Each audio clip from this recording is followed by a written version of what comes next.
Shithole spooks? Shithole spooks. Intro. Be me. Wedge Cook, Jakarta, Indonesia. Shithole. Lots of ancient spooks around. Here's my first story. Be me. 2018. Wedge Cook. Took 2 days off from work. Bought a train ticket for a 7-hour ride. Train departs at night, so whole journey is in darkness outside the train. Heard from train drivers that at night some spooks are seen around the train tracks. Expecting to see some local spook/ghost. Train departs. No happenings. Bored at train. Opens laptop. Shit posting. A few hours later, hear a distinct female scream from the next train coach. Thinking someone just became brokenhearted. Train conductor and railway police on duty suddenly running towards the scream. Intrigue.png. Railway police present means something is happening, probably passengers fighting each other. At this time, the loud female screams get louder, with train conductor and railway police shouting, "That's it, I'ma see what's happening.jpg. Running to next train coach. Saw train conductor and railway police pinning down a female passenger. The female passenger screaming and resisting being pinned down, at the same time making gestures like ancient local traditional dancing. I asked fellow intrigued passenger nearby, "She's possessed by a female ghost. Maybe from the old train tunnel we just passed nearby?" All of my what.jpg? This random passenger I talked to seems to already know everything that is happening. My face when the same random passenger assisting the train conductor doing an exorcism. My face when the train indeed passes a 100-year-old tunnel. My face when heard stories about blood sacrifices during the tunnel constructions that involved dancers. My face when during the whole ordeal. Thanks for input. Looks like more shithole spooks. Be me. Be 2018. Wedge Cook sucks ass. Decides to hang around more often in train stations. I like trains.mp4. Involved in some railway passenger community services. Usually hangs out at the central transit station in Jakarta. Eventually, get to personally know the station master. One night, he invited me to have some coffee and cigarettes in his room during a sleepy midnight shift. There's a security camera monitor set up in his working station. Decides to peek around the CCTV cameras. There's a camera overlooking and monitoring the station's underground tunnel beneath platforms for passengers to use. Nobody there. Empty. It's midnight already, so it's normal. In the meantime, I decide to light a cigarette, looking away from the CCTV monitor for a while. When I look at the monitor again, I see a woman in a white dress standing still in the underground tunnel. Maybe she's just a weirdo. Pretty normal to see weirdos at midnight trains. Try to focus on her. Suddenly she's floating towards the tunnel's walls. Floating, because no foot movement at all. She's literally floating and moving. She disappears into the tunnel's walls as if the tunnel swallowed her, all in front of my eyes on the CCTV monitor. My face when there's no doors at all to the tunnel except the janitor's storage room or some shit. My face when pic related. Shithole spooks again. This one's not about me, but a friend of mine who works as a train driver. Be me. Be a new train driver. Just recently finished training. Station in Bandung area. Bandung area was notorious for spooky sightings at night. Train drivers on night shifts always saw ghosts and spooks when in Bandung area. First train driver assignment. Night local train schedule. Departs Bandung train station. Passing dark valleys and forests. No lights at all. Only locomotive fog lights. Suddenly saw a woman in a red dress floating above in front of the locomotive. When focused on the woman, suddenly saw a silhouette of the man on the tracks. Wants to hit the emergency brake, but at the last moment saw the man is covered in blood and gore hanging from his torso. It's a ghost, but holy fuck.mp4. It's a ghost, maybe, but at the exact moment the locomotive hit the deformed man, he clearly heard a thud. Still thinks it's a ghost. Decides not to pull the emergency brake. Plays it cool. Nothing happened. Train driver assistant suddenly asked him, "You saw and heard that too, right?" Shitting bricks at this point. Train driver assistant already familiar with these kind of spooks. Your first assignment in this area, right? Don't worry, that was normal for a night train ride. The train driver assistant just said that it's fucking normal to see a woman floating in midair at night in the middle of a dark forest. A few hours later, arrived at the terminus station. Sweating profusely, station staff asked what is happening. Tell the whole story. They laughed, saying that it's normal. Fell sick for 3 days afterwards. Received permission for a week from local train company rep. Local rep says it's normal for new train drivers to fall ill for a week after they saw something spooky for the first time. My face when train company already knows that spooks are part of their job. Pic related is my face when. Shithole spooks again. There are urban legends in Indonesia, especially in places with train tracks, that there are level crossing demons that inhabited all level crossings and prey on unsuspecting humans by making them deaf, so they never hear a speeding train coming towards them. We call them setan budeg in our local language. I personally think I saw an occurrence of a level crossing demon preying on a human. Be me, be wage cook, be 2019. It's been years since I started using commuter trains. I already know routes and shit. Near my train station, there was a small illegal level crossing used by locals to cross train tracks. Now dismantled, as my train station has undergone renovations. The train tracks were usually walled off to prevent bystanders from wandering onto the tracks, but some locals bore a hole big enough for them to cross. Be a normal morning at 7 a.m. Me waiting for my commuter train, along with hundreds of other passengers on the station platform. You can see the illegal crossing from the station platform. Station announces that an inner-city train will soon pass by. Bell chimes blaring. From the hole in the wall near slum areas, a random guy appears. Seems like a construction worker on morning break, crossing the train tracks using the illegal level crossing. Unaware of the speeding inner-city train, he's not even slowing down a bit. When station chimes are blaring, he doesn't even notice the other passengers are already screaming at him to watch out for the speeding train. Then, the inner-city train hits him like a force no one has ever seen before. He's literally smacked so hard that a part of his body just explodes and bounces like a ragdoll for approximately 50 meters. Other passengers that see the whole ordeal are horrified. Some are crying. I myself just stood there in silence, unable to think anything. Soon there are railway police and station security and shit, covering the mauled corpse with newspapers. Still can see the bloody drips. Must have been the level crossing demon. More shithole spooks. Be me, be Indonesian, be 2019. Legislative and presidential election season. Candidates are campaigning themselves, pouring to the general public. Presidential debates and campaign are stealing the spotlight. Almost no one talks about legislative election and shit. Be walking home at 2:30 p.m. after disembarking at a commuter train station. Kind of like a meteor, but dimmer. Maybe it's a meteor.mp3. Hear a loud thud. Looks like the meteor hit one of those houses on the rooftop. Minding my own business. Light a cigarette, keep walking. When walking near the house that I heard the thud come from earlier, I hear shrieking and screaming from the house. For a moment, saw a middle-aged man lying on the floor while convulsing, surrounded by his panicking relatives. Neighbor running to the scene. Some are spooked, but some are being silent about it. Heard some of the neighbors talking about the man. He's been hexed by black magic, sent by some shaman. Turns out the man is one of the candidates for the legislative elections.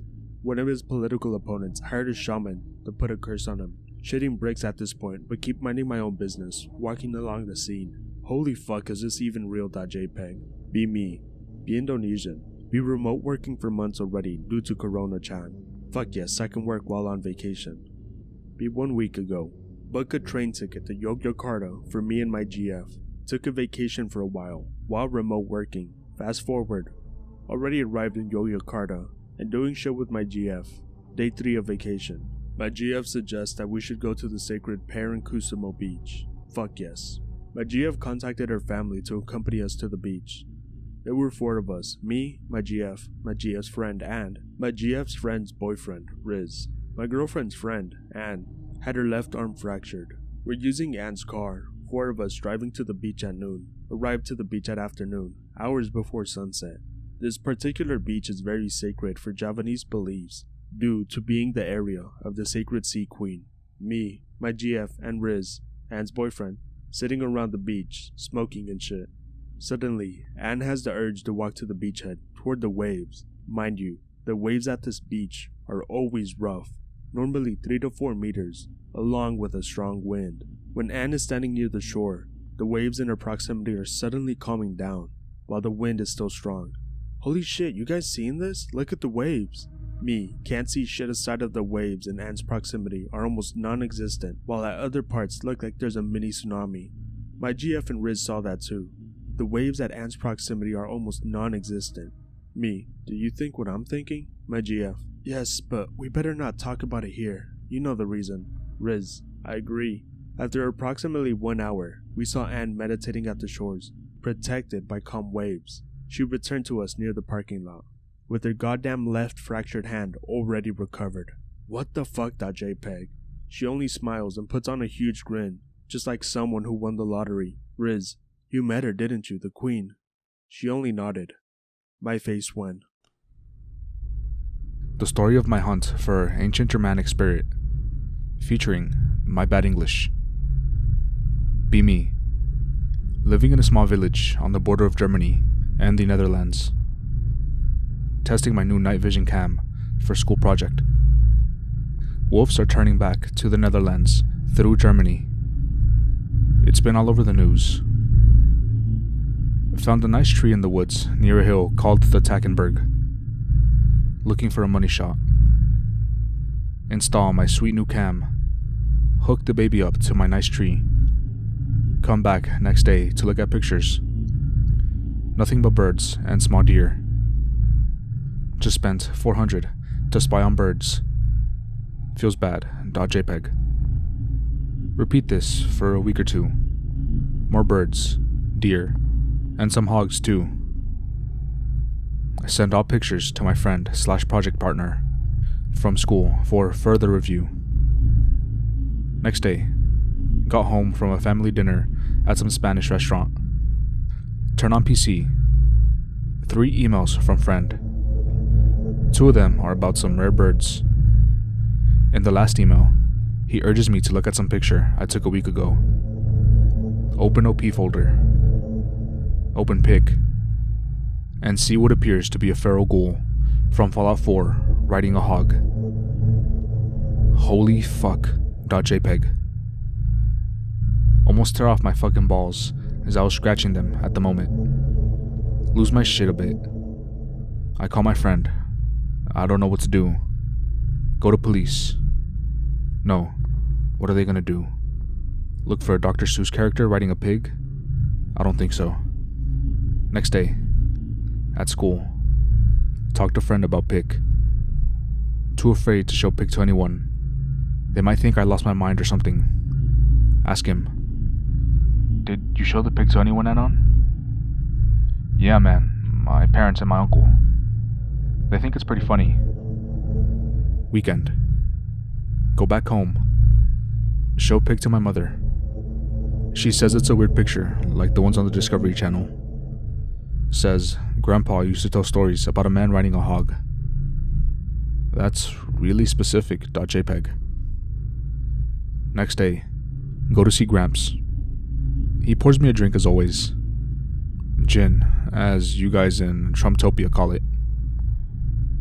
My family is fueling my alcoholism.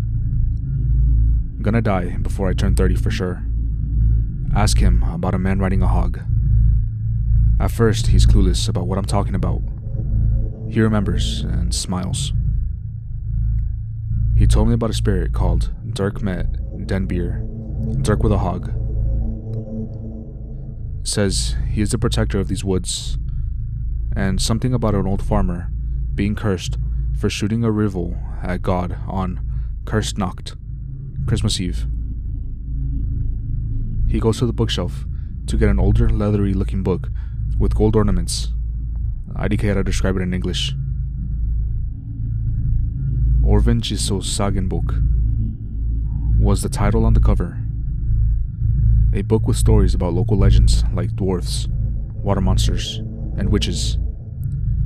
Under the chapter, Wild Hunt, I found multiple stories about Dirk met Den Beer, about the cursed farmer, and one about him being a god from like pagan times. Some real Viking shit. I say to my grandpa, "That's a weird name for a god." Dirk? He smiles.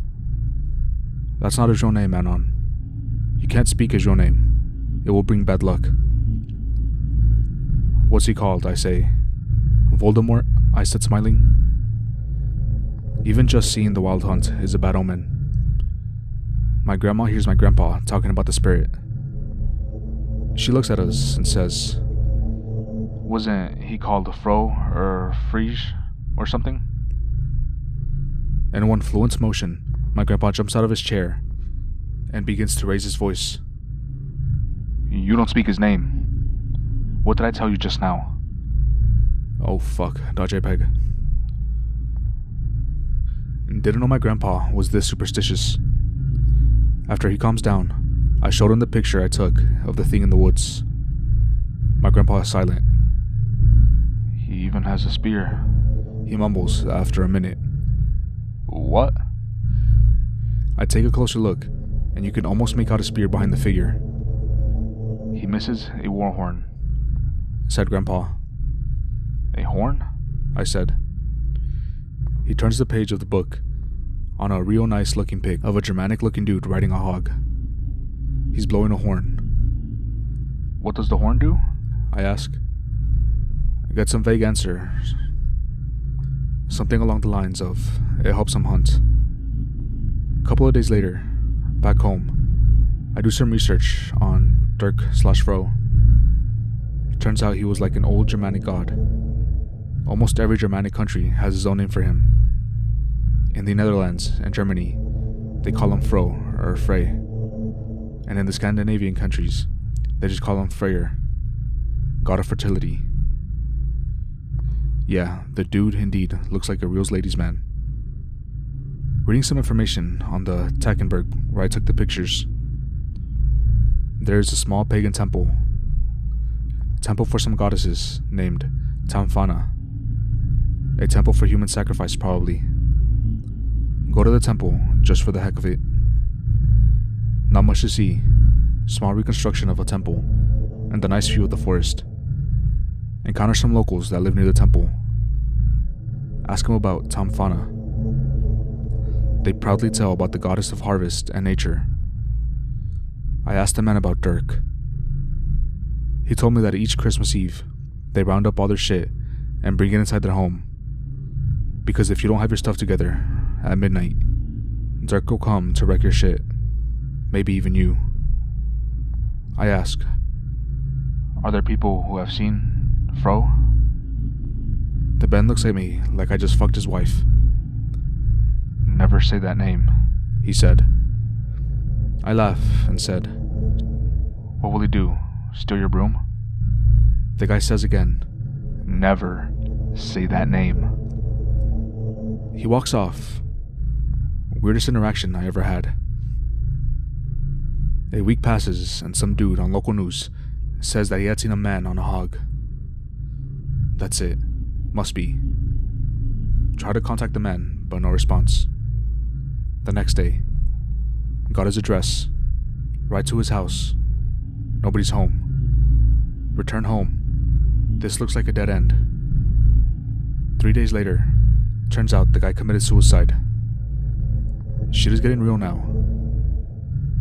That's what you get for looking funny at someone, I guess. Decide to go to the police and show them our man, Fro. Man walks in and gives me the most disgusting cup of coffee I ever had. They take more info from me, like the location and date the pic was taken. Return home. Can't sleep. Thinking of our boy, Fro. 4 a.m. Loud knocking at our door. Some fucking goons from the government or police, I don't know. They seize all my fucking equipment, my camera, and the new camera I just barely bought specifically for Dirk. My phone and my laptop. Some thick looking guy with a thin comb over asks if I have more pictures on that hard drive. I say no. They take it anyway. There was some porn on there as well. I know. Just the regular stuff, don't worry. Luckily, I backed up all my pics on my Google Drive. Hackerman.gif. Grandpa passed away. Grandma said he wasn't doing so well lately. I begin to get paranoid. Think it's because of the Dirk thing. Think the government is hiding something. Bought some new cameras. Currently hanging in the forests around Tankenberg. Struggling with my studies. Will become a dropout soon. Obsessively watching my cameras for a sign of Dirk. Just to prove that it's out there. What are some dense, isolated national parks in the US? What areas just feel spooky or cursed to you? Super spooky remote cabin recommendations? Also spooky forest stories thread, I guess, to keep it interesting. But I personally don't have any. Here's some of my tips on finding and surviving what I've nicknamed dead zones. Just start walking. Oftentimes the dead zones are just seemingly normal areas. When searching for dead zones, here are some clear signs. 1. You feel wildly uncomfortable in or around the area, whether day or night. 2. It is completely quiet. 3. Your memory of the exact spot will always be hazy, even if you retrace your steps. 4. It drains your energy to stay there. If there's one rule I know, if you feel any of these symptoms, immediately get the fuck out. These spots can knock you out in minutes. Oftentimes they go from horrifying to feel Rip Van Winkle levels of serene. You'll feel the urge to sleep underneath a tree or on top of a rock. Don't. The closest rational explanation I've uncovered, it may be related to atmospheric hypoxia or low oxygen environments. When your oxygen is low, you might feel like you can't breathe or think properly. Symptoms of hypoxia include restlessness, headache, confusion, anxiety, accelerated heart rate, shortness of breath, and can lead to a total loss of consciousness. These dead zones can and will kill. If any of you guys have any questions, let me know. Ever find a dead zone yourself? Ever found one? Multiple. I've never lost anyone to them before, but have gotten close to becoming a missing person. Here's my closest encounter with a dead zone. I'm an avid hiker, Order of the Arrow member, and retired Eagle Scout, who's done a lifetime worth of 40+ mile hikes all around my local wildlife. I know the plants well enough to freak people out and eat a wild bud, berry, or shroom when I find them. I decide trail hiking is for tourists and start following animal trails. I was deep in the woods on a ridgeline after a 6-mile steep incline hike, which was mostly bouldering. Had the best sunset and ate some nuts and started heading down. The bottom is deep forest. About halfway back to my car, I feel a deep sense of unease. There's no wind, no birds calling, nothing. I could flip a stone over and hear it echo at least 3 times. Suddenly, I see something I've yet to see since. Wisp glowing in the dark. Mind you, not fireflies, as they weren't in season. They were stationary lights about the size of your thumb, close to the ground. I try to bend down to see if they're glowing plants, like jack-o'-lantern mushrooms, but they all vanished when I got close. I ran over and tried to cup one in my hand, assuming it was an insect of some sort, but felt nothing. I felt like I should sleep immediately, to which I assumed I was having an allergic reaction or a heart condition, so I start sprinting to my car. I collapse as soon as I get inside, but feel some sense of safety after locking the doors. Wake up 4 hours later to a sheriff knocking at my window telling me I can't sleep overnight. I'm convinced if I didn't make it to my car, I might have become a 411 case. If you want to go to a dead zone in Utah, visit the Hayuenta Mountains in northeast Utah, specifically the eastern half of the range. The Uinta Basin is home to Skinwalker Ranch and has had many UFO sightings, and even Squatch sightings. I go backpacking there in the summer, and I've heard voices say hi to me, in my own voice, deep in the backcountry. Spooky place. Utah is not creepy. If anything, it's kind of lame, honestly. There's some cool stuff there, but every time I've been there, it's just sort of underwhelming. Besides a few major landmarks, and definitely nothing X-related. Last month, I did a solo camping trip on the Golden Spike Trail. Got the shit scared out of me so bad, I'm hesitant to do it again. Fuck you, and fuck Utah. That desert isn't natural. Pianon, camping alone in Utah. Got the shit scared out of me. Refuses to elaborate. Condemns Utah for existing because he was too stupid to bring a friend and a rifle. Question mark, question mark, question mark. Profit. I was driving the west tour of the Golden Spike Trail. For those that aren't familiar with it, it's about 100 miles of light off-roading back roads on the old Transcontinental Railroad track bed between Promontory, Utah and Lucin, Utah, going around the north end of the lake. Over the 2 days I took to drive it, I never encountered another vehicle out there. It's fairly remote. Didn't encounter anything weird until I stopped to explore the ghost town of Kelton. Nothing is left except for a cemetery, and that is mostly unmarked graves. The known graves that are there are surrounded by woods, but there is like only 2 remaining headstones in the thing. There is one grave in particular that caught my eye, the one that was very sunken in, and next to the short of a headstone, there was a lone rabbit's foot, probably nothing noteworthy. It was just really out of place. Not scary, but I looked around the rest of the cemetery and found no other remains of a rabbit, just this solo paw. On May 9th, I set up a camp that night on the track bed at the mouth of the railroad cut. The section of the old railroad grade road is closed for about 4 miles from the entrance of the cut east towards Kelton. Coordinates are here. The first sign I noticed that something was weird about this spot was that there were no coyotes. I do a lot of camping in the desert. I do not hear a single coyote the entire night or next morning. I travel with FLIR, forward-looking infrared, and a PVS-14, a monocular night vision device. That evening during dinner, I was scanning the area and never saw even a rabbit come up on the thermal. No birds, no signs of life at all, except for one strange light I saw 2 or 3 times out in the lake. I was camping from my truck in a mounted tent. That night when I went to bed, the desert winds were absolutely brutal, sustained to 30 to 40 miles per hour most of the night. I actually had a strapped up part of the tent that folds outboard down to the truck, so it couldn't be folded up and throw me around. If you've ever been in one of these tents before, even a little bit of wind is brutal. These tents are so fucking loud in the wind. As I'm trying to sleep, I can hear over the sound of the wind and the battering of my tent, I can hear the faint sound of feathers being rustled together. And then they progressively grew louder and louder, and coming from all sides of the tent, and it confused and honestly started to scare me. They kept getting louder and closer, and my tent is being shaken and thrashed around violently. And finally, when it sounded like the feathers were right on top of me, it all stops. Zero wind, no more feathers, complete silence, the deafening kind. I was so scared shitless I could hardly breathe because I didn't want to alert whatever the fuck is on top of me that I was in there. I stayed motionless for maybe 10 minutes, then the wind immediately resumed. It sustained 30 to 40 miles per hour all the way into the next morning. I didn't sleep for the rest of the night. Around 6:10, it was light enough for me to break camp and I continued down the trail. Little over an hour into my drive that morning, I noticed a cave on the hillside, so I started driving up to check it out. Within view of the cave, I came across a bizarre triangle-shaped pen, and a random pen and a cave isn't concerning, especially after the feathers incident and the night before, until I noticed a white patch amongst the brush. Damn, that is spoopy. Yeah, you add all 3 of these things together, then it feels weird. It feels like a trap. I don't really believe all that much in cryptids or the paranormal. I've had a few weird experiences that I can talk myself into an explanation for, but not that. I know what I heard and experienced that night, and it wasn't just the wind. I also forgot to add, when I woke up that morning, I noticed that there were still no coyotes. Whatever is out there is a predator, man.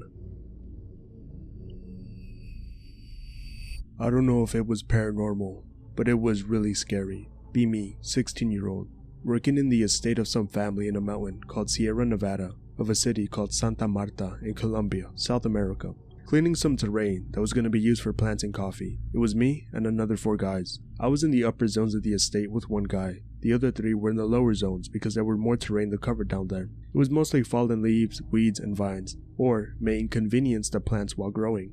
I'd been working for about 3 weeks already in that place, and nothing weird had happened. It was hot as fuck. The oxygen was thin due to the height, but you got used to it after a few days of work. Then it happened. While resting under the shadow of some tree in one of the zones we had cleaned already, it was a plain zone that was used as a resting spot to protect ourselves from the sun during the middle of the day, 12 p.m. to 1:30 p.m. I saw what I thought at first was one of my coworkers walking like if he was going down the hill. It must be noted that this resting spot was about in the middle of the estate, so to go up to the main house and down toward the river, you had to pass through here. If not, you had to take a detour of about 2 hours and ask for a neighbor to allow you to pass through their estate. I thought he was going down the hill to call the others to end for today, for it was getting dark. It gets dark around 4 to 5 p.m. and dead dark about 6 to 7 p.m. It was maybe 3 or maybe 3:30 because of the sunlight and the cold breeze. Anyway, I saw him going downhill and decided to wait for them to come over. 1 hour later, no signs of them. I got worried, thinking they may have gotten lost. Weird, because he had been working 3 weeks already and that shouldn't have happened. But even so, it should not take more than 40 minutes to go to the river and then back up. It's down the hill. Wait for another 30 minutes. Still no signs of them. I decided to go to the main house and ask for some help and go search for them before it gets really dark. When I was about to reach the house, I see the guys coming down. They ask what happened, why it took so long to go up. They thought I got lost or something. I tell them what happened. They had been in the house for almost 2 hours already, and none of my coworkers went down around the time I said. We thought maybe someone got into the estate, maybe a tourist that got lost doing hiking. So we went down to check, but after going down, calling for anyone with no response, we decided that whoever it was It was not there anymore. Get to the main house, and the owner asks us what happened. Joke about me getting lost and such. Tell the owner everything that happened. The owner's mood completely shifted. He told us to save the tools and get ready to eat. We didn't speak about the incident again, but between ourselves. I worked for another week or so. They were gonna plant the coffee, but I could only work that much because of college. Later, I found one of my coworkers at the time while in the marketplace of the city. While talking, he said, "Oh yeah, Anon, you remember that time you thought you got lost?" My face, when he tells me the place that we used as a resting spot, was where a second house was built, but got burned down and one person died in it. He said the owner told him about it after finishing planting the coffee. I still want to believe that it was a lost tourist, but goddamn I got chills that day. This happened back in 2007. I live in Ireland, so you don't get the same level of deep woods like, let's say, in North America or Russia. Anyway, here's my story from going deep in the woods in Coe Kerry, walking trail in Killarney National Park. Decided to go off trail. Forest isn't exactly massive, so it wouldn't take long to walk to a road if you get lost, or at least hear traffic of some sort. Walking deeper off path, noticed every 5 minutes or so I was coming into a clearing. Each one is extremely circular, like it was made this way. Can't see any signs of chopping or extraction. Go to one and decide to take a break. It's extremely quiet, like dead quiet. Can't even hear the wind. Fall asleep. Wake up 3 hours later, sun starting to set. Freak out a little as I have no idea where I am for a few seconds. On the outside of the circle, there's a set of stairs. They were definitely not there before. Look in perfect condition, like they've just been ripped out of someone's house and dumped there. Red carpet on the 6 or so stairs in perfect condition. Walk over to it. Feel ringing in my ears. The closer I get, the louder the ringing gets. Ears feel blocked, like I'm on a plane. Start feeling dizzy. Take a few steps back. With each step I take back, the symptoms ease. Decide to nope the fuck out of there. Start running back in the direction I think I came from. Severe uneasiness comes across me. Feels nearly enough to make me throw up. Feels like someone is following me. Keep thinking I hear noises behind me as I'm running. Could be my thoughts fucking with me. Eventually come back to a small road. Follow it until I get proper signal for my phone. Get really uneasy feeling again as I'm walking to road. Eventually get to small row of houses. Look back at the long stretch of road I've walked down. There's some man standing about 150 meters or so down to road. Looks about 7 feet tall and wearing a suit from what I could make out. Serious shit. I have a picture too of the stairs. I'm gonna try to find it and I'll share it here. I saw what, for a lack of a better term, may have been some sort of vampire/unknown hominid. I don't know what the fuck in the woods once. Hunting an old growth forest, so it's kind of a tangled nightmare. Had found a dead deer the day before that had weirdly had some joints in its legs smashed. So assumed there was some sort of predator animal around like a mountain lion or maybe a bear. It's evening, not dark out yet, but going to be in an hour or hour and a half. There's this particularly nasty patch of blackberry bushes that have entangled with other vegetation and have encircled and enveloped some lower areas of the trees I have to get through. Say fuck it, decide to go around it because it's almost unnavigable. Notice the woods are really quiet, not the meme absence of noise. Bugs are still being bugs, and there's some birds but it's much quieter here and muffled almost. I'm going between some real old tall trees, not redwoods, but holy shit they come close. Chills and prickling suddenly all over my body. That something is staring at you feel. I look around. Out of the upper right corner of my eye, I see eyes shine. Look up. The thing looks mostly like a human woman, except with odd elongated proportions, clearly some different skeletal shape. She's completely naked, slightly dusty from bark dirt, and is enormous, like 7 feet tall. Makes the most bizarre humming sound. I can't think of an analogy for it. Opens her mouth. I don't know how else to describe it. It's like she does the grimace emoji. Teeth are icy white. I literally leap backwards, take off running, head empty. Never see her again. Best example I have of what she looked like is pic related. I wish there was a better conclusion or whatnot, but it is what it is. One feature that stuck out and is still on my mind. She was entirely flat-chested. It took me years to figure out why, but apparently humans are the only hominid species where females have large breasts instead of minor bumps basically. Anons, I have quite the story for you all. I have no idea how to explain what the fuck I encountered, but hopefully y'all have an idea. Be me, 19.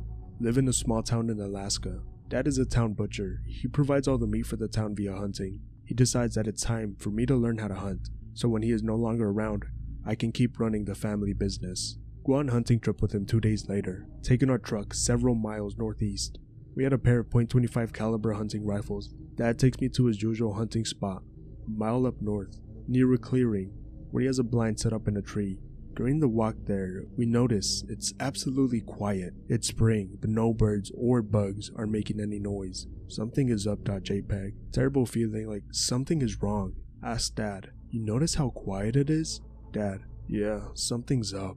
Dad has rifle ready the whole time we were walking to the clearing. About an hour of walking later, we reach the clearing, but upon looking into it, we see many dead deer littered across the place. All of them have been gored, ripped apart, mutilated, and dismembered in various ways. Blood and guts strewn across the floor. There's even a dead deer stuck on a fucking tree branch several meters in the air on the left side of the clearing. Branch rammed through its side, guts pushed out and hanging down. Fresh blood still dripping from its lifeless body. Me and Dad both freeze up with absolute horror and confusion. What the actual fuck? MP3. After about a moment of absolute silence, we notice a large, dark brown lump lying on the floor in the middle of the clearing, but it's too far away to tell what it is. Nope. JPEG. Decide to silently, slowly back away and get the fuck out of there. Branch snap.ogg. Oh shit. MP3. Absolute silence. Me and my dad frozen still as we look around for anything that may have hurt us. Suddenly, brown lump slowly starts to rise up. Watch in frozen terror as it stands on 4 legs. Fresh blood dripping from its fur, and it raises its head, showcasing its blood-stained, gore-decorated antlers. It's a fucking moose. Its face has no lips. They're missing, as if they were ripped off. All of its teeth are visible. Its eyes are milky white, almost like it has cataracts. Fresh blood is dripping from its maw, fur, antler, and the chunks of flesh on its antlers. Me and Dad frozen in absolute fear and confusion. The moose lets out a disgusting, wet, almost cough-like groan, walks over to the gored deer carcass, huffs angrily, and stares for a brief bit. Suddenly, without warning, Moose goes fucking apeshit, gores the dead deer with its antlers, and flings it around violently before slamming it into the ground. Moose lets out a vile, almost like it's choking, roar of pure fury. It rears up on its back legs and brings its full weight down on the carcass, crushing its stomach, rupturing its abdomen, and violently ejecting guts all over the place. The moose stomps the corpse several times, stops, then just meanders off from the clearing into the woods, fucking speechless. After waiting for the moose to leave, we got the fuck out of there, contacted the local game warden and made him aware. This was several months ago. No reply since. Also, we have a new hunting spot now. We go southwest now. It has less deer, but I hope to never see that fucking moose again. Does anyone know what the fuck happened for a moose to be like that? I know about chronic wasting disease and rabies, but I don't think it affects mooses in such an extreme way. Alright kids, gather round. I'm gonna tell you a story about a real skinwalker. A Nagoshi, not a warlock, or a Witigo. This story should hopefully help in illustrating why you cannot kill a skinwalker. Why that stanky ass bear you saw in your backyard was not a skinwalker. Why if you ever meet a skinwalker, what you do is hide.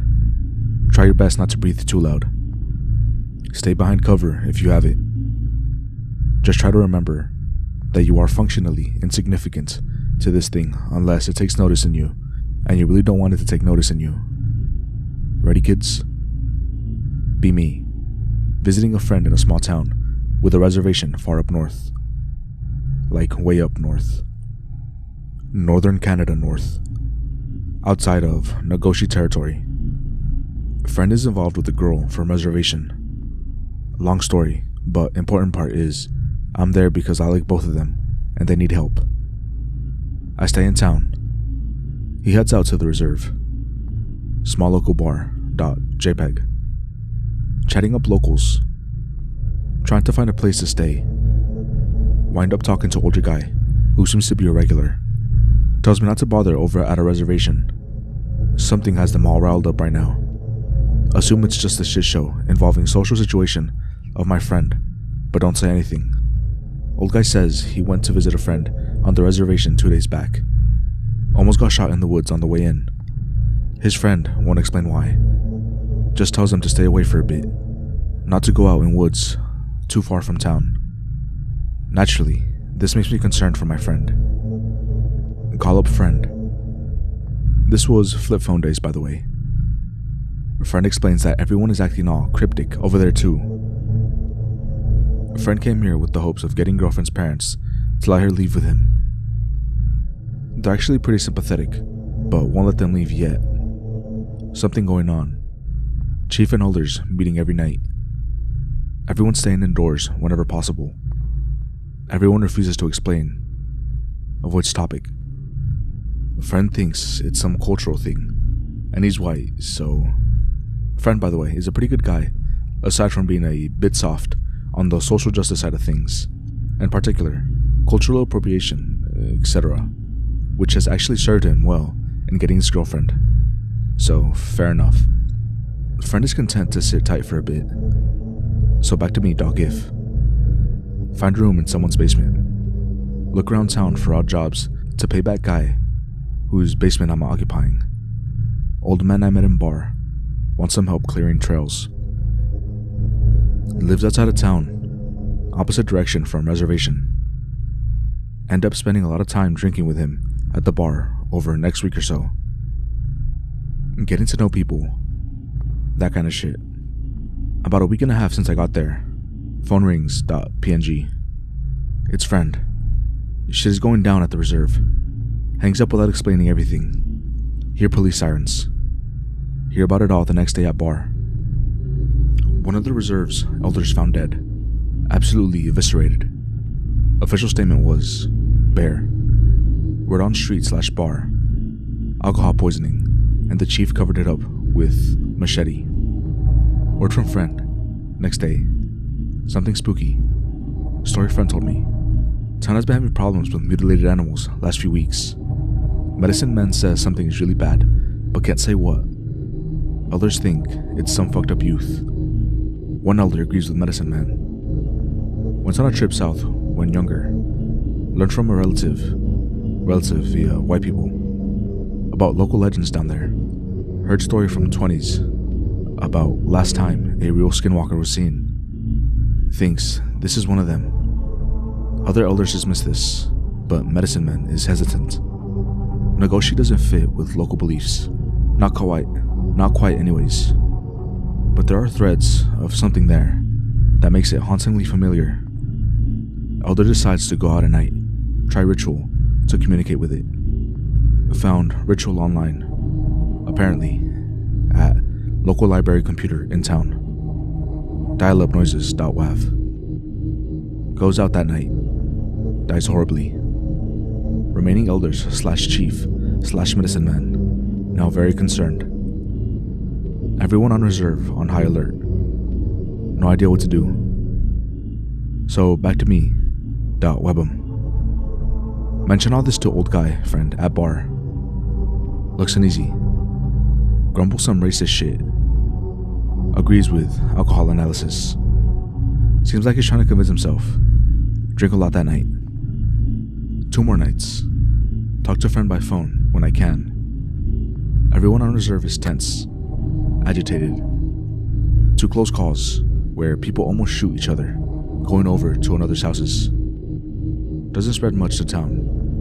Except, old man seems distracted next few days. Almost takes his own leg off with a chainsaw. Ask him what's up, but he dodges question. Next day, there's another body. This one is closer to town. Local police chief actually sees it. Apparently, didn't see the last one, and freaks out a bit. Official word from police. Maybe a mountain lion? Fuck, we don't know. Worker at bar. Serial killer on reserve. Word from friend. Guy had been out gathering wood. Close to where the first guy bit it. Houses were actually close together. Near edge of reserve lands. Lots of blood found near house. body was probably moved to where it was found after the guy was killed. Getting spooky, dog if. Sort of want to leave, but I'm here for a friend and his girlfriend. Parents are leaning towards letting them scram/helping them, but still want them to stay close for now.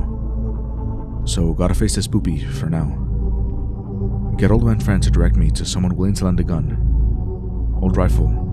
Ithaca, I think. Not a gun person. Works though.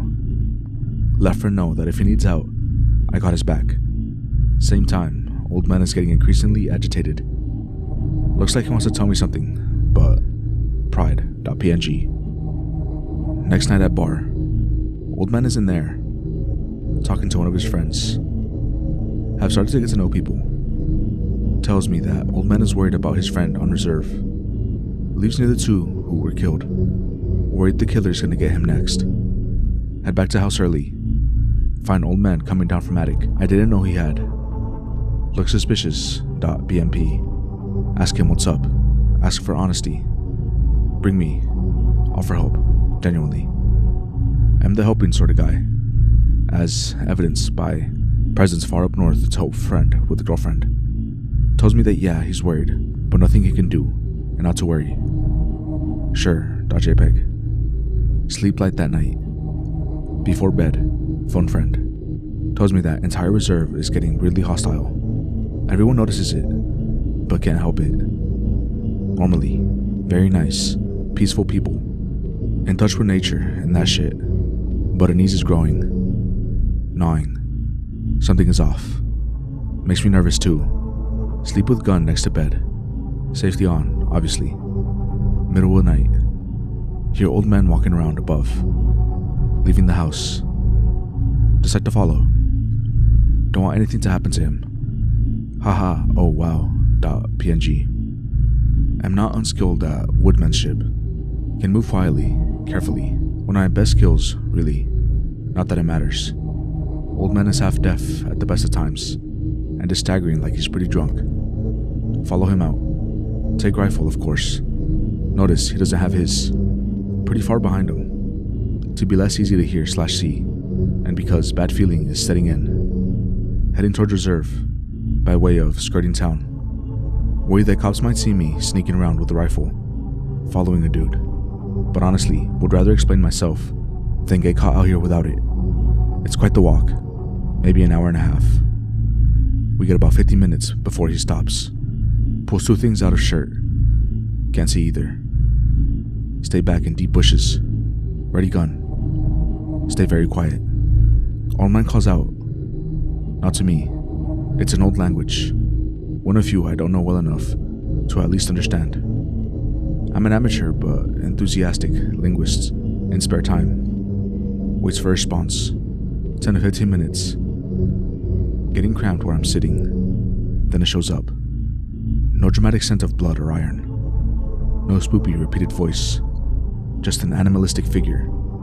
Actually, not unlike OP's image, though not quite, and not rotting. And arms are normal sized. Shimmering in air behind it, shaped like invisible wings, made of dead branches. Like a heat shimmer, but better defined. Entire thing is vaguely luminescent. Entire thing is also, in a way that's hard to describe, very, very wrong. Negotia is hovering about a foot in the air, glides along when it moves, with an uncovered grace that conflicts with the world around it. This thing is not from here. This thing should not be here. Brain is having a little fight with itself. Instinct is to run, like a spooked rabbit, but I'm paralyzed by indecision. Besides, as mentioned, have in my nature a tendency to help people, and get the sense that the old man is going to need help soon. Old man speaks to it again, and it answers, in an odd, deep, but not inhumane voice. Answers in English, too, which weirds me out. Addresses old man by name. Starts moving to him. He tosses something at it. Here, take it back. Ignores him and thrown item. Old man takes a step back. Brings up pistol. Fuck if I know what kind. Didn't even know he had one. Almost get my own gun ready here, but stay frozen. Old man puts every bullet he has into this thing. Surprisingly calm. Good aim. Thing does not care in the slightest. Does not move aside from continuing to approach him. When he's out of bullets, he throws the gun at it. Doesn't even duck. Old man looks at it. Droops of it. I guess that's it then. Nagoshi leans in towards him. Teeth rippling oddly in smile. Yes. Nagoshi leans down to retrieve thrown object from near its feet. Examines it as old man is lifted from ground and torn apart instantaneously. Most excruciatingly gross thing I have ever seen. Want so bad to do something, but fuck. What do I even do? .jpg. Stay hidden as best I can. Almost stop breathing entirely. Nagoshi examines the thing old man, rip, threw at it. Small stone maybe? Was too far away to see right. Bits of old man settle to ground. Looks like he was ripped inside out, then cut into half-inch wide cubes over the course of maybe a moment. Don't want that to happen to me. Stay still. Stay quiet. Don't pray, because the only gods left here are maimed or malicious. Eventually, it hovers away. Watch as it does. Trees, hills, everything just bends away to make room. Casually manipulating reality without any visible effort or motion. Or perhaps that's just how reality interacts with it without any prompting. Either way, not something I want to tangle with. Stay there until almost morning. Go back to house. Sleep out of sheer exhaustion. Return gun to guy I borrowed it from. Call friend. I reserve. Everyone seems to be feeling better.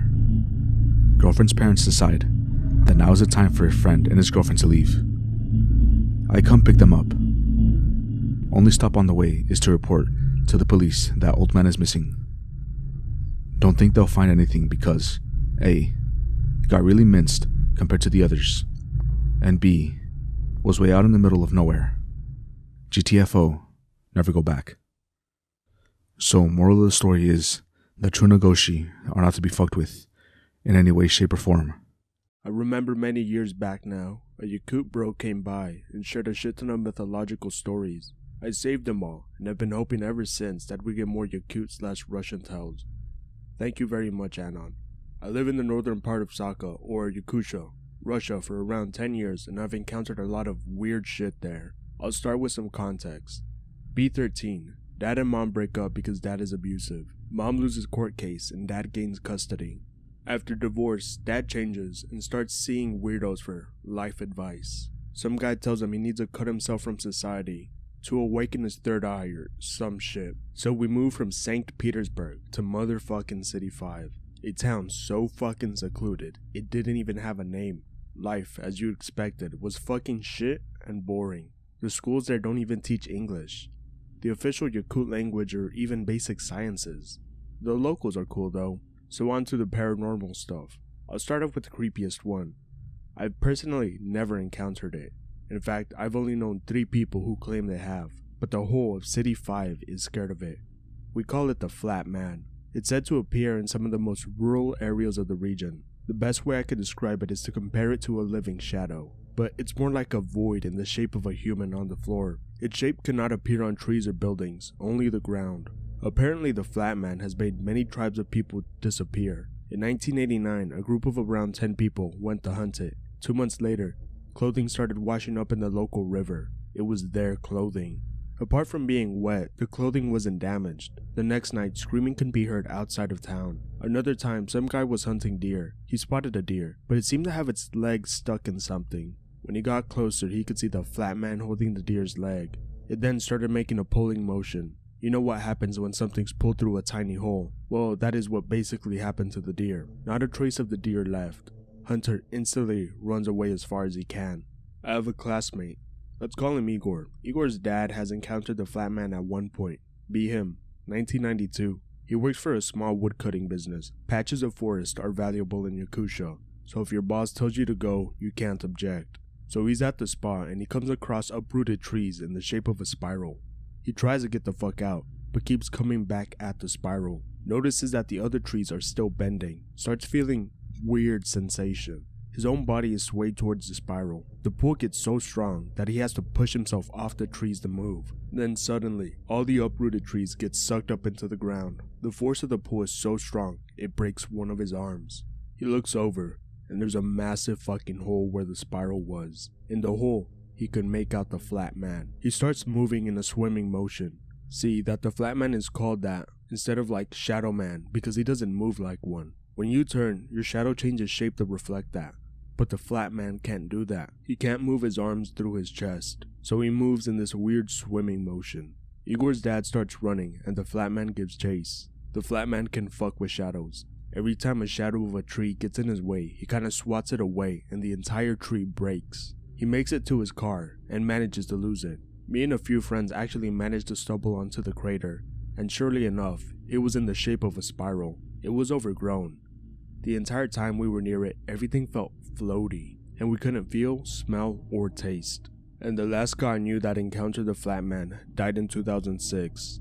But someone told his story. Apparently, he was a hermit that lived around the town. One day he noticed that the land had risen slightly and messed with the foundation of his house, which was like the one in Pick. It keeps rising, so he gets a guy to take a look at it. Dude sees it and tells him to leave immediately. Hermit is stuck up, so he stays. He awakes to half of his house missing and a giant pillar in the sky. Some locals saw the pillar in the sky. A few of the braver ones go to check it out. They find the guy. He's out cold. Guy's legs are missing. Said his legs were so cleanly cut they weren't even bleeding. They get the guy and drive away. A few minutes later, pillar goes back down. Hermit wakes up. Says the flat man grabbed the shadow of his legs and just took them off before he passed out. Never went to the location because he genuinely lived in the scariest fuck place full of bears and wolves. The flat man is the creepiest one by far. Nomads cover their ears if you bring him up or straight up start a fight with you. Some of the more integrated nomads tell tales of how ancient tribes tried their hardest to eradicate it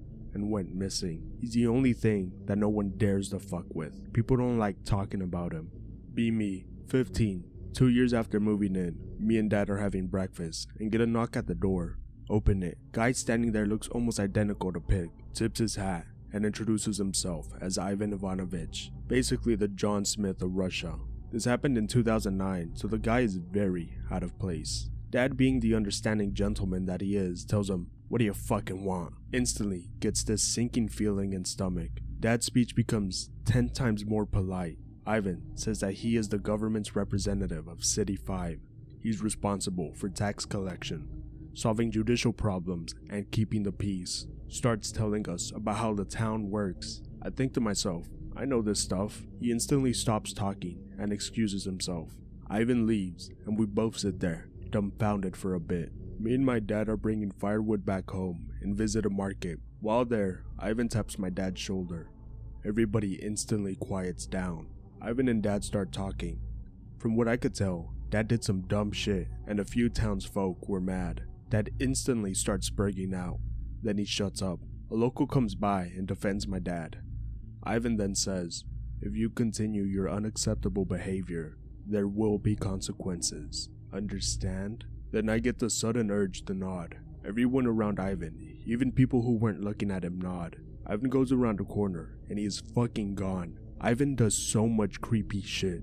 On many occasions, I've seen him just appear out from dark alleyways or rooms. Anyone who fucks with Ivan just disappears. Anytime I talk to Ivan, it's like half the shit I say, I don't even think about. I read a story that some nomad got drunk and started stabbing random people. So Ivan just came into the bar and the guy shuts down and dies. Everybody feels the urge to leave, and when it stops, they instantly come back. Both Ivan and the nomad are gone. I remember I once got drunk and ended up sleeping in some guy's property. Rumors about me start spreading around the community. It's evening and I'm reading a book. Enjoying your read? Then fucking Ivan comes out of the darkness. It scares the shit out of me, but his soothing sensation quickly kicks in. Ivan starts to literally interrogate me, ask me really personal questions about life and family. I answer with as much detail as possible, even though I don't want to. Ivan eventually concludes the chat, walks into the darkness and disappears. Ivan's creepy ass face and voice still gives me shivers. Sorry for not posting yesterday, was really busy. First, I think I should explain more about the nomads. The nomads are basically tribes of nomadic horsemen that split off from the main Yakut societies. Their language is very hard to understand, but some nomads have integrated into Russian society and translate for us. They believe some sort of pagan religion. From what I've been told, they believe in 5 gods. The gods are named after the cardinal directions. North, Cade, god of the wind and everything to do with the cold. South, Amnid, god of fertility and nature. East, Zun, god of the hunt and the trickster. West, Varin, god of guns and death. Tangri is taken from Tangrinism and is basically the All-Father. There's also Khazar, which I'll be telling a story about. Be me, 2012, dad goes out for a drink and doesn't come back. People start telling me to go look for him. This isn't the first time this happened, so I just chilled. 2 weeks go by. A few locals found my dad's body. They request I do a proper burial. I couldn't be bothered, so I tell them just put him 6 feet under. Next day, I'm out gathering firewood, and between the trees I see a pair of eyes staring at me. I try to get closer, but when I blink, it disappears. Then, when walking back home, I see it again on a rock. I can make out its shape. Long, skinny legs, small body, and big, shiny eyes. Very similar to Pick. As soon as I saw it, I knew it was the Khazar. In legend, it's basically supposed to be an omen from the gods. If you somehow offended one of the gods, Khazar starts appearing to you. I understand that I had offended some god by not burying my father. I lived there long enough to know not to fuck with the paranormal. So the next day, I gave my father a proper Tangri burial. I stopped seeing Khazar after that. The Khazar appears to a lot of hunters. Most hunters heed the warning and either avoid the area or bring the catch back. There are a few stuck-ups though. One guy didn't heed the warning and had a bear break into his home and got killed. Then someone was found impaled on a deer's horn. Another was found frozen in a lake. A hunter's gun once exploded when he shot and mutilated him. And a few people were crushed by their own roof caving in on them from snow buildup. All of these people had said something about being visited by the Khazar. The guy who got killed by a bear told his close friends that the Khazar's eyes became brighter over time. For him, the eyes were bright enough to illuminate his whole house. Had a friend who got quite unlucky with the Khazar. Let's call him Vlad. Vlad loved to seclude himself in the wilderness, and when he had free time, he would always go up north to camp. One day Vlad goes camping. Nothing goes wrong, but when he's coming back to City 5, he starts seeing the Khazar. Friend didn't kill any animal, nor do anything that would piss off the gods, so he assumed that the area he was in was off limits. But the Khazar doesn't go away. In fact, he starts seeing wolves stalking him from the brush. One day while Vlad is going to work, a pack of wolves attack him. One of them latches onto his arm and starts tearing into it. He manages to hurt the wolf, and that gives him enough time to escape to safety. After that, the wolves leave him alone. For months, Vlad ponders what he could have done, but can't put his finger on it. Then, one of the locals said he found Vlad's campsite, and sitting there was a single fucking beer can. Be me. Don't have much money, and a lot of shit breaks down before winter. If you know anything about northern Russia, you know the winters are hellish. So I need money, quick. There's a meat vendor that'll pay good for bison. The vendor gets a party together, and we go out hunting. The party consists of me, Igor, Vlad, Andrew, Mikhail, and another 5 people, but they're irrelevant since we split into 2 groups. Our group goes to a place around 50 kilometers from Chokordok. We're deep in a forest tracking some bison prints. Suddenly, hear a low groan. As soon as it stops, the wind picks up, and it starts snowing again. Snow in September isn't the weirdest thing out here, but it's not common.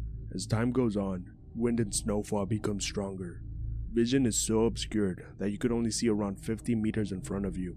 It starts to get so late, we start looking for a place to camp.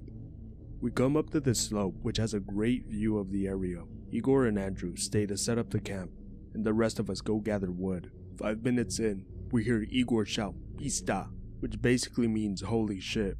Everyone comes back, and Igor is pointing at the horizon. I don't know if Igor had eagle vision, but we can't make out shit. So we tell Igor there's nothing there, and continue with our day, and go to sleep. Mikhail wakes me up around 6 a.m. Dude, wake the fuck up. I get out of my tent. There's a fucking giant in the horizon. It was humanoid, but it was crooked. Skinny as hell. Its arms didn't quite match. It had trees and shit growing around it. 2 of them grew in the shape of horns. I couldn't make out its features due to fog, and it made zero fucking noise. The only reason Mikhail woke up was because hundreds of birds were perched up flying around it. All of us get the fuck out and never come back. Got chewed out by our employer and had to do shitty janitor jobs. Didn't care though, cause I'm not fucking with whatever that thing was. Okay, so in between Selig and Bilyagora, there's a community of 5 houses. In one of those homes lives a guy, we just call him Khan. He has hundreds of stories, some so out there even I couldn't believe them. It's very awkward to be around, because all he talks about is nomad culture, hunting and shepherding. So here's a story that involved him. 2014, Andrew and Vlad had jobs in the local police. They get an assignment to check up on a patch of land that someone wants to cultivate. It sounds like a boring job, so they invite me and Andrew to camp with them. On the way, we see a lot of nomad tribes moving around. When we stop by the community, we ask about the tribes. They tell us they're moving for some sort of summer solstice celebration. Before we leave, they insist we take Khan with us. It was plain obvious that they just wanted to get rid of him for a few days. Begrudgingly, we took him with us. The whole car ride was very awkward and boring. We finally got our spot, which was around 10 kilometers from Kuberganya. We set up and start grilling shashlik. It's a really fun evening. Even Khan got a bit laxed. Everyone goes to sleep around 12 a.m. I woke up at 2 a.m. The fucking Khan throat singing at the top of his lungs. We were pretty drunk and ticked off, so we start telling Khan to shut the fuck up. While we're arguing, Mikhail fucking snaps and starts screaming at Khan. The argument goes on for 2 hours. After everything calms down a bit, we decide to pack up and finish up here. Problem is, we're nowhere near our camp. It's like we got moved to some random location. There's a thick fog that obscures anything 5 meters away, just as bad as the one in Pig. Khan tells us we royally fucked up, tells us we need a fire right now. Everyone scrambles for their lighters. Khan tells everyone to follow him. We think about it for a second, but realize it's probably better to follow the 2-meter tall nomad than stay here. Khan starts leading us. While walking, Khan is singing some nomad song, and we hear a bell ring. As soon as we hear it, we're all lying face down on the floor. Then hear a chirp and start throwing up water. Khan says, "It started. Listen to everything I've got to say. Make sure to check your back if you hear weird noises." As soon as he finishes his sentence, there's a child's giggle, and all our clothes are tied together. We hear a loud pop, and our fire sources become 10 times brighter. Khan tells us to carry on. In the fog, there are silhouettes of 4 figures watching us. First one, just some big dude with a crown. Second one is also huge. His knees are bent backwards, and he has deer horns. Third, has a woman's proportions and has goat horns. Fourth, looks like a normal dude with a gun. We can hear a chorus of laughter and cheering coming from around us. Khan asks Vlad if he's checked his back. We all turn around. There's this dried up tall person, basically a fucking skeleton, behind Vlad. He gets scared away by the fire and retreats into the fog. There's multiple of them, and they keep trying to jump at us. Khan calls them failures. We come across a rabbit. Khan instantly grabs and kills it. He raises the rabbit into the air and says something in his language. We can hear a bit of booing and groaning coming from around us. Then a deer silhouette comes next to the other silhouettes. The one with deer horns grabs it by the head and snaps its neck. It throws the deer to Khan's legs. Khan tells us to bow down and repeat after him. We do it. The silhouettes disappear and the fog starts to clear up. We find our campsite a few hundred meters away. Khan takes the deer and the rabbit with him. We come back to the station. Andrew and Vlad are discussing what to say in their report. Khan tells them to write out the report as if everything was normal, but to recommend him for hire in the field, so that's what they do. And Khan works and lives over there from now on. I want to tell a few cool stories from the fishermen of Yakutia. Now there are 4 islands of the coast where most of these legends happened. First is the Strider. The Strider is a creature with 2 legs, completely white, and it strides on ice. Go figure. Many fishermen have seen it from a distance, but that's about it. One guy though, Peter let's call him, he claims to have seen a Strider up close and personal. So be him in 2001. He's fishing off the coast of Kotinli Island. Boat he's on has some sort of malfunction, so they let it drift while they fix it. They drift near the ice, and because this is Siberia, they anchor down and decide to walk on it. So Peter's just walking around. and from the slight crack in the ice, 2 sharp appendages come out. They hook onto the ice, and the rest of its body rises up from the water. From up close, he described the strider to be crustacean-like. He estimated it being about 3 meters high, about 9.8 feet. It of course had 2 huge legs, and also those weird lobster fins behind them. And finally, it had a long proboscis. It walked right past them. It then used its proboscis to catch a bird right out of the air. It keeps walking until it's out of sight. I ask, why doesn't it catch fish? Another fisherman then tells me it's afraid of the orcas. Tells me he's seen orcas play with something really similar to the strider's leg. When the orcas come out, it goes on the ice to avoid them. Also, tells us how the proboscis thing explains many fishermen finding hollowed out seals, fish, and birds. Second is the Bermuda Square. It's the nickname for an area between New Siberia, the Long Island, Zokov Island, and Velitsky Island. In this area, at random points, a sound very similar to a whale song can be heard. If you are hearing this sound, you must not touch the ice with bare skin. If you do, you die. A local described it like this. This one guy had a knack for breaking icicles, so they're out in the water and hear the sound. Everyone stops what they're doing. Guy gets nervous, and the first icicle he found, he tried to break. As soon as he touched it, guy turned blue and collapsed. Then the song happened. He told that another boat was fishing while it was lightly snowing. As soon as the song started, half of the ship's crew died. And nomads don't know shit about this. It's quite a recent thing, with the earliest sighting I know of it happening in 1979. Third is the imposters. Sometimes, fishermen who weren't there would show up on a boat for a bit and disappear. They'll act like everything is completely normal. There might have been hundreds of ships with an imposter on them, and people just wouldn't notice. Fourth is a bit cheaty, cause it didn't happen in Yakutia, but who cares? 2012, Levik, as I'll call him, works for a Russian oil corp. If I'm not mistaken, it might have been Lukoil. Levik is stationed on a tanker led by an icebreaker. They're in the middle of the ocean, maybe 300 kilometers away from Ivaliv Island. Their radar picks up something huge nearing their ship, an object approximately 200 meters in length. That's like 219 yards. It swims past them. Levik swears he saw a huge bump surface in the icebreaker's trail. After that, the journey carries on as normal. The radar keeps picking something up at random intervals. It really gets on the captain's nerves, so one of the crew members suggests letting a camera go down to see what's there. They see that a long serpentine organism is latched onto the ship. Thing has giant eyes like a squid, but the fins and body of a shark. Guys from the icebreaker suggest using electricity. It manages to get the creature off, and journey continues without issues. This is gonna be the last story I tell. Old folks have a popular legend. It's about a Soviet black site. It was being built during the 90s, but the dissolution of the Union stopped construction. Some people say that the black site was actually finished. Say they've seen American, Chinese, Turkish, and Kazakh vehicles visit it. People disagree on where exactly it is, but some say it's somewhere in the Ustnera Mountains. There are stories of lights in the sky, unknown crafts and vehicles, monsters, even nuclear accidents. My favorite one is about a man who showed up at Arctic. This guy could punch through walls and run as fast as a car. Dude rampaged in a whole town till the government put him down. Speaking of the government, in 2015 something piqued their interest. The army and other government forces started showing up all over. A few days before that, Ivan had made the taxes go up by tenfold. The government's presence had interfered with our local economy. I never realized how shit money could get until the ruble was standardized here. Most people say they came here for gas.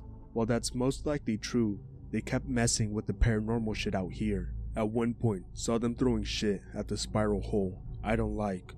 Ivan is gone and has been replaced by a bunch of thugs. Never thought I'd miss Ivan. All of these things were getting on my nerves, but the thing that pushed me over was this. It's 5 a.m. and everyone awakes to a siren blaring and a guy with a megaphone telling us, "Stay inside until directed otherwise. If you leave your home, you will receive a fine of 24,000 rubles. That's when I decided to emigrate. 3 years later, I received a call from Igor. He updates me on the town, says that since the government came, everything's gone to shit. Vlad, Igor, and Mikhail all left for the big cities. But before they left, a bunch of weird shit happened. First, everyone in the Chalak disappeared for about a week, then just reappeared. Second, the government kept ordering people to stay inside more frequently. Third, Every week on Friday, 6 a.m., a loud-ass horn would play. 4th, the thugs killed an innocent guy. 5th, one fucking guy, said he had spotted the flat man near the town. This set the whole of City 5 in an uproar. Both Igor and Andrew's family left for Novosibirsk. Then Vlad got fired, so he left. Igor recently decided to check up on Mikhail, but couldn't find him. No one in town knew where he had gone. Igor said that every city he goes to is fucking miserable to be in.